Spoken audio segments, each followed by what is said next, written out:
સોમનાથ ખાતે શંખનાથ સર્કલ પાસે પ્રજાજનોના પ્રશ્નોને લઈ લોકહિતની લડાઈમાં તંત્ર દ્વારા કોળી સમાજના આગેવાનો તેમજ તમામ સમાજના લોકો પર તંત્ર દ્વારા ખોટી ફરિયાદો કરેલ છે, જેને ધ્યાને લઈને વેરાવળ, વિંછિયા, ભાવનગર, સુરત તેમજ વિવિધ જિલ્લાઓમાં સમસ્ત કોળી સમાજ દ્વારા આ ખોટી ફરિયાદો રદ કરવા મોટી સંખ્યામાં લોકોએ તંત્રને આવેદનપત્ર પાઠવ્યા હતા। સોમનાથ ખાતે શંખનાથ સર્કલ પાસે પ્રજાજનોના પ્રશ્નોને લઈ લોકહિતની લડાઈમાં તંત્ર દ્વારા કોળી સમાજના આગેવાનો તેમજ તમામ સમાજના લોકો પર તંત્ર દ્વારા ખોટી ફરિયાદો કરેલ છે, જેને ધ્યાને લઈને વેરાવળ, વિંછિયા, ભાવનગર, સુરત તેમજ વિવિધ જિલ્લાઓમાંથી સમસ્ત કોળી સમાજ દ્વારા આ ખોટી ફરિયાદો રદ કરવા મોટી સંખ્યામાં લોકોએ તંત્રને આવેદનપત્ર પાઠવ્યા હતા। Dinesh Solanki, the mirror news, કોડીના। અમે ગઈ તારીખ 4 તારીખના રોજ જે પાટણ ડેમોલેશનમાં જે કંઈ બનાવ બન્યો છે એ બનાવની રૂએ આ લોકશાહીની અંદર ચૂંટાયેલો જે ધારાસભ્ય છે સોમનાથ મત વિસ્તારના, આ વિસ્તારમાં કોઈ પણ બનાવ બને તો એક ધારાસભ્ય તરીકે નૈતિક જવાબદારી બને છે કે જવું પડે। જેમ પોલીસની જવાબદારી છે કાયદો વ્યવસ્થાને જાળવવાની, એમ પ્રતિનિધિની પણ જવાબદારી છે। એ પ્રતિનિધિ જો આ લોકશાહીમાં જાય આવા બનાવની વખતે અને પોલીસ દ્વારા કે બીજા કોઈ દ્વારા એન પ્રકારે માની લો કે એમના ઉપર જો ખોટી ફરિયાદ થતી હોય તો સામાન્ય લોકોનું હું એટલે અમારી માગણી છે કે આ જે કંઈ બનાવ બન્યો છે એ ફક્ત ને ફક્ત બદનામ કરવા અને ભવિષ્યમાં માની લો કે આ પ્રતિનિધિ છે એ જાતા માની લો કે એને અટકાવવા કેમ, એટલે સરકાર પોતાની મનમાની હલાવવા માગે છે તો એની સામે જો ચૂંટાયેલો પ્રતિનિધિ લોકોનો અવાજ છે, જો એને જવાની જો મનાઈ કરતી હોય અને ફરિયાદો કરીને એને જો રોકવાનો પ્રયત્ન કરતું હોય તો એના ઉપર સરકાર ધ્યાન આપી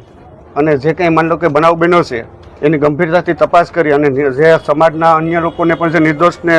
હિટ કરવામાં આવ્યા છે અગાઉના કોઈ કારણોસર એની પણ યોગ્ય દિશામાં તપાસ કરી અને આ બાબતે સરકાર ઘટતું કરે અને ધારાસભ્યને અને જે નિર્દોષ લોકોની સામે જે એફઆઈઆરમાં નામ નાખ્યા છે એની પણ યોગ્ય દિશામાં તપાસ કરી અને જો એના સામે ગુનો બનતો હોય તો અમે ના નથી પાડતા, તો ગુનો બનતો જ નથી, ચૂંટાયેલા પ્રતિનિધિ નહીં જવાનું એમ કહું। કોઈ બનાવ બને તો પોલીસ જાતી નથી, તો પ્રતિનિધિઓની પણ જવાબદારી છે નૈતિક, તો જાય છે। અને માની લો કે જો આવું કંઈ લોક પ્રતિનિધિત્વ ધારા પ્રમાણે જો એને જવાની મનાઈ હોય તો એવો કોઈ ખરડો પસાર કરે તો એ નહીં જાય। એટલે અમારી માગણી છે કે આ બાબતે યોગ્ય તપાસ કરી અને જે કંઈ આમાં નિર્દોષ લોકોને અમે કંઈ કાર્યવાહી કરી છે એને યોગ્ય તપાસ કરીને એને એમાંથી આરોપી તરીકે મુક્ત કરવામાં આવે એવી અમારી માગણી છે। આપણી માગણી સરકાર ન સંતોષે તો શું? તો આવતા સમયમાં પછી જે કંઈ સામે જે કંઈ આંદોલન જે કંઈ કરવાનું થશે એ કરશું। સોમનાથ વિસ્તારની અંદર જે સંઘ સર્કલની બાજુમાં અનેક ગરીબ પરિવારના મકાનો છે, ત્યાંના કલેક્ટરશ્રીએ કોઈ પણ પ્રકારની પરવાનગી લીધા વગર ત્યાં રહેતા લોકોના મકાન ઉપર પ્રથમ વીજ કનેક્શન ઉતરાવી લીધા, તે લોકોના મકાન ડિમોલેશનની અંદર મંજૂરી લીધા વગર પાડી દીધેલા। આ તકે જ્યારે તે ગીર સોમનાથના ધારાસભ્ય વિમલભાઈ ચુડાસમા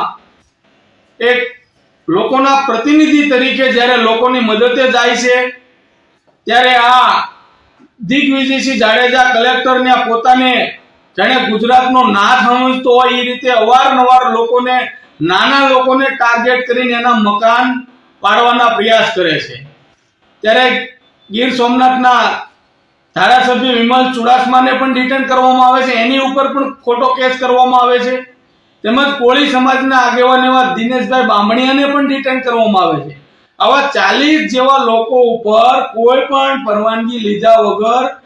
પોલીસને હાથો બનાવીને એના ઉપર પોલીસ કેસ કરવામાં આવ્યો। સમગ્ર ગુજરાતની અંદર કોળી સમાજની અંદર રોષની લાગણી છે કે ખરેખર સામાન્ય પ્રજાના જ મકાન પડે, એક બાજુ ગુજરાતની અંદર ભાજપ સરકારની અંદર બેઠેલા કે અન્ય પાર્ટીની અંદર બેઠેલા દિગ્ગજ નેતાઓએ અનેક મોટા મોટા વાડા વાળી લીધા છે, તો એ લોકોને કોઈ પણ પ્રકારનું ત્યાં